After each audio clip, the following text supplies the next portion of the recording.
So in 1993, I got a call from a childhood friend, a guy named Chris Swank. We grew up together in DPS, went to school together. At the time, we met at Gove Junior High. He calls me in 1993 and says, I'm going to go down to Mexico City and run the marathon. Why don't you come down and do it with me? And he knew at the time that I was doing business in Mexico and thought it would be an easy trip for us to do. And so I'd never run more than about 5 miles in my life. He gave me a couple months, and I said, all right, it's on my life list. Let's go down to Mexico City and do the marathon. Mexico City's elevation is about 50% higher than Denver's. The marathon takes place at the end of August. It's very hot. Not much shade along the large boulevards in Mexico City. And some question the health benefits of running a marathon. I can tell you that running a marathon in Mexico City, one of the most polluted places on our planet, it is absolutely not a healthy thing to do, to run a marathon in Mexico City. So after the hills and the elevation and the heat and the pollution, all I could think about in the last few miles of the race was being finished, and upon finishing, I sat down on the curb and cried for many, many reasons. And I felt what it was like to go through something, A, that I never thought I would do, B, that it was excruciatingly painful, and finally, something that made me feel very nauseous. That was my first marathon. I ran about 8.5-minute miles. These folks, the winners of the Boston Marathon, run something like 5-minute miles. Their experience is much different than mine. For me, I want to take a little bit of a different tact on primary passion, and that is tapping into what we all do and bringing our primary passion into the classroom and creating that kind of creative inquiry on behalf of our students, using our primary passion as a backdrop.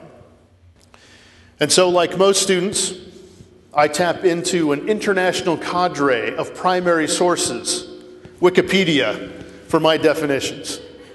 And so the marathon is defined as a running race, 26.2 miles, 42 kilometers.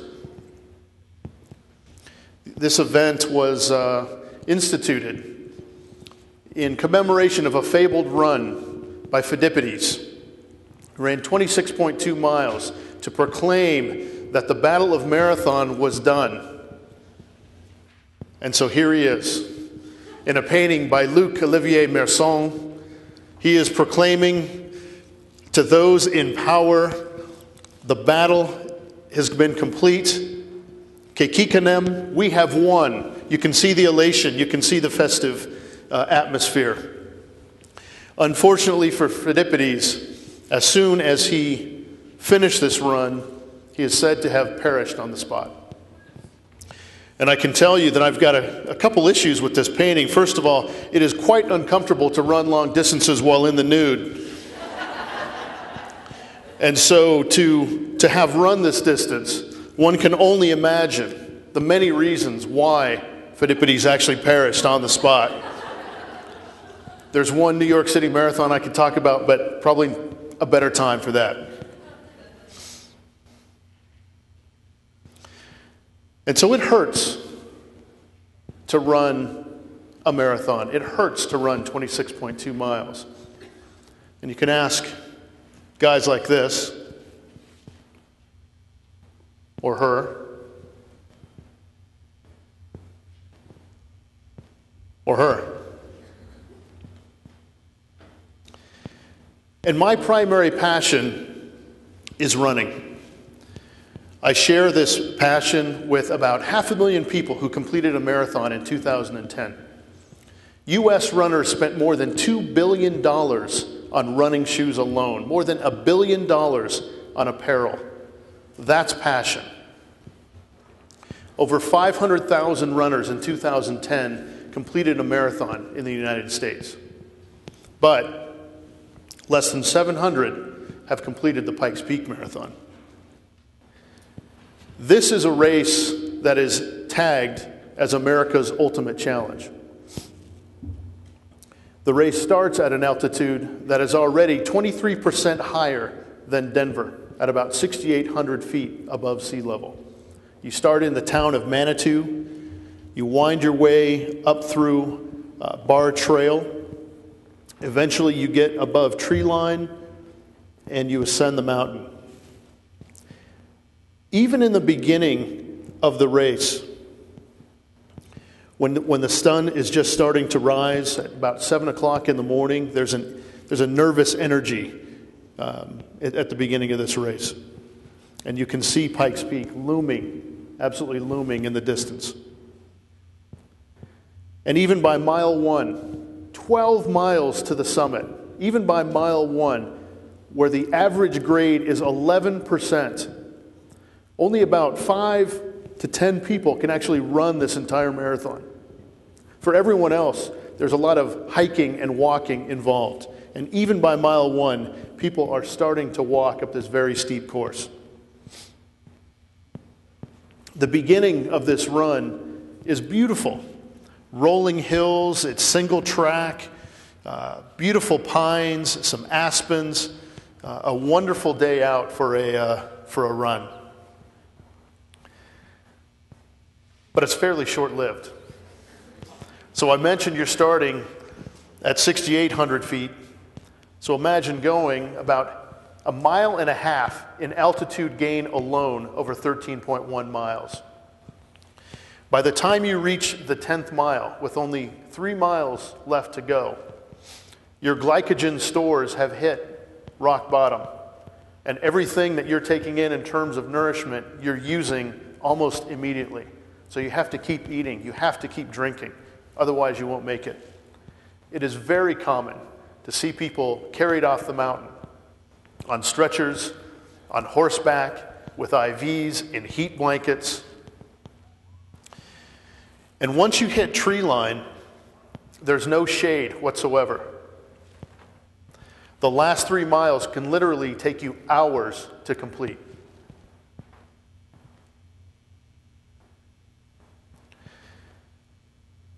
And unfortunately, weather plays a major factor in Pikes Peak.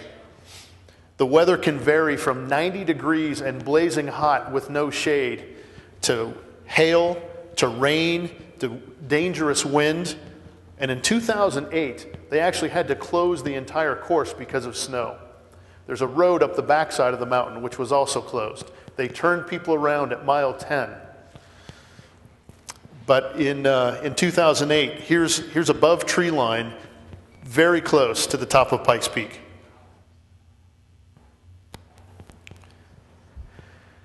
And when you reach the summit, there's some good news and some bad news.